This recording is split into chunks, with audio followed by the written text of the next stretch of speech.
بسم اللہ الرحمن الرحیم۔ سامعین ناظرین السلام علیکم ورحمۃ اللہ وبرکاتہ۔ رمضان المبارک ایک ایسا عظیم مہینہ ہے جو اپنے ساتھ بہت ساری نعمتیں، برکتیں اور رحمتیں لے کر آتا ہے۔ اس مہینے کے فضائل و مناقب کیا ہیں اور کس طرح اس مہینے کے اندر نیکیاں کرنی چاہیے، اس حوالے سے ایک حدیث پاک آپ لوگوں کے گوش گزار کرنا چاہتا ہوں۔ اللہ تعالی ہم سب کو عمل کی توفیق عطا فرمائے۔ حضرت سیدنا سلمان فارسی رضی اللہ تعالی عنہ اس کے راوی ہیں، مشکوٰۃ شریف کے اندر بھی موجود ہے اور صحیح ابن خزیمہ کے اندر بھی یہ حدیث موجود ہے۔ حضرت سلمان فرماتے ہیں کہ جب شعبان المعظم کا آخری دن تھا اور رمضان المبارک کی آمد تھی تو آقا کریم صلی اللہ علیہ وسلم نے ارشاد فرمایا کہ اے لوگو، تمہارے اوپر ایک ایسا مہینہ آ رہا ہے جو بہت بڑا مہینہ ہے، بہت مبارک مہینہ ہے۔ اس میں ایک رات ہے شب قدر جو 1000 مہینوں سے افضل ہے۔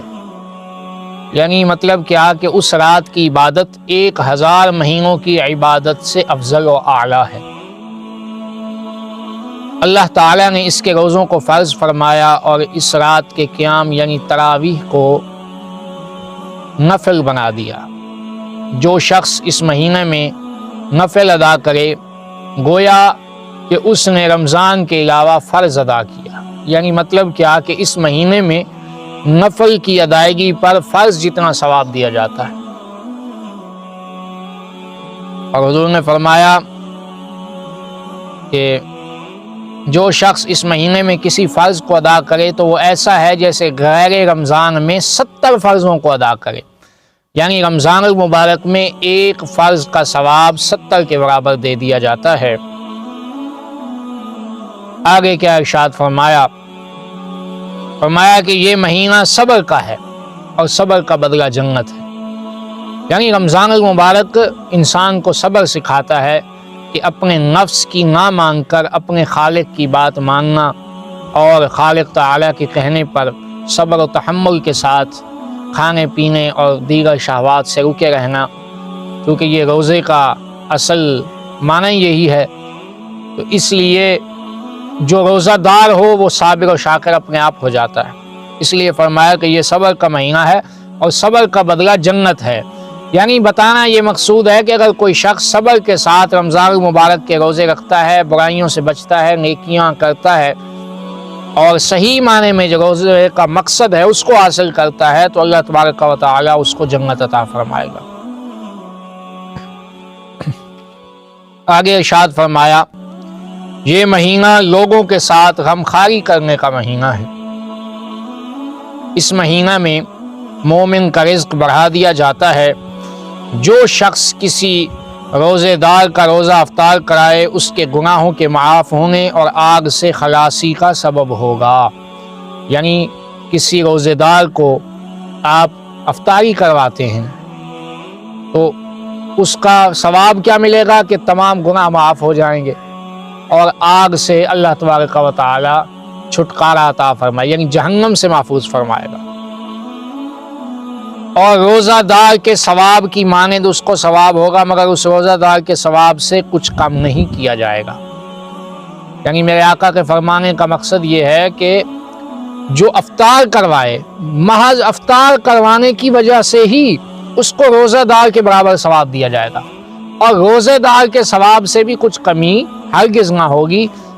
یعنی دونوں کو برابر ثواب دے دیا جائے گا، ایک روزہ رکھنے والا، ایک افطاری کروانے والا۔ تو وہ کتنا خوش قسمت ہے کہ جو روزہ بھی رکھتا ہے اور دوسرے کو افطاری بھی کرواتا ہے، کہ روزے کے ساتھ ساتھ اس کو افطاری کا ثواب بھی، یعنی ڈبل روزوں کا ثواب اس کو دے دیا جاتا ہے۔ صحابہ نے عرض کی یا رسول اللہ صلی اللہ علیہ وسلم، ہم میں سے ہر شخص اتنی وسعت نہیں رکھتا کہ روزہ دار کو افطار کرائے۔ تو آپ نے فرمایا کہ یہ ثواب تو اللہ تعالیٰ ایک کھجور سے کوئی افطار کرا دے یا ایک گھونٹ پانی پلا دے یا ایک گھونٹ دودھ پلا دے اس پر بھی عطا فرما دیتا ہے۔ یعنی اگر کوئی شخص اس قابل نہیں کہ مکمل روزہ افطار کروا سکے، مکمل لوازمات پورے کر سکے، تو اگر ایک کھجور بھی کسی روزے دار کو دے دی جائے، ایک گھونٹ پانی دے دیا جائے، ایک گھونٹ دودھ یا شربت وغیرہ یہ دے دیے جائیں، تو اس پر بھی اللہ تعالیٰ روزے کے مانند ثواب عطا فرمائے گا اور جہنم سے چھٹکارا ملے گا اور جنت عطا کی جائے گی۔ آگے فرمایا یہ ایسا مہینہ ہے کہ اس کا اول حصہ اللہ کی رحمت ہے اور درمیانی حصہ مغفرت ہے اور آخری حصہ آگ سے آزادی ہے۔ جو شخص اس مہینہ میں اپنے غلام کے بوجھ کو ہلکا کر دیتا ہے، اللہ تعالیٰ اس کی مغفرت فرماتا ہے اور آگ سے آزادی عطا فرما دیتا ہے۔ یعنی مطلب کیا کہ آپ کے پاس کوئی خادم کام کرتا ہے، کوئی ملازم ہے، تو جو اس مہینے کے اندر اس ملازم اور اس خادم کا بوجھ ہلکا کرے، یعنی اس سے کم کام لے، اس میں تخفیف کرے، اس سے تھوڑا کام لے، اجر زیادہ دے، تو فرمایا ایسا شخص اللہ تعالیٰ کے ہاں مغفرت کا حقدار ٹھہرتا ہے۔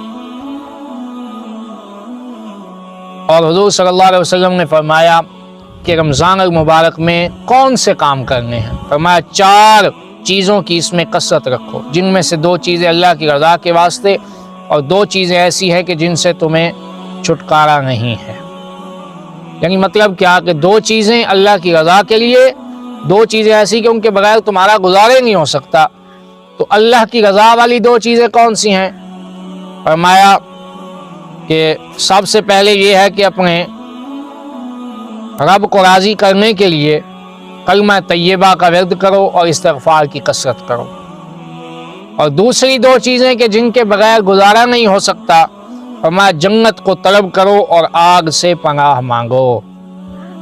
یعنی 4 کام رمضان المبارک میں کرنے کا حضور نے حکم دیا۔ ایک تو کثرت استغفار، دوسرا کثرت کلمہ طیبہ، یعنی ہر وقت کلمہ طیبہ پڑھتے رہنا چاہیے، اور تیسری چیز اللہ سے جنت مانگتے رہو اور جہنم سے پناہ مانگتے رہو۔ اور حضور نے فرمایا کہ جو شخص کسی روزے دار کو پانی پلائے، حق تعالیٰ قیامت کے دن میرے حوض سے اس کو ایسا پانی پلائے گا کہ جس کے بعد جنت میں داخل ہونے تک پیاس نہیں لگے گی۔ سامعین و ناظرین، اب یہاں پر ہمارے لیے یہ ضروری ہے کہ رمضان المبارک آ رہا ہے، ہم اس کو ایسے طریقے سے گزاریں کہ جو واقعی اللہ رسول کا پسندیدہ طریقہ ہے۔ اور وہ کیا ہے؟ وہ آپ اس حدیث پاک میں سن چکے۔ اپنے نادار مسلمان بھائیوں کے ساتھ غمخواری کی جائے، روزے داروں کی افطاری کا اہتمام کیا جائے، کثرت استغفار کی جائے، کلمہ طیبہ کا ورد کیا جائے، اللہ سے جنت مانگتے رہیں، جہنم سے پناہ مانگتے رہیں اور گناہوں سے بچتے رہیں۔ اللہ تعالی ہم سب کو عمل کرنے کی توفیق عطا فرمائے۔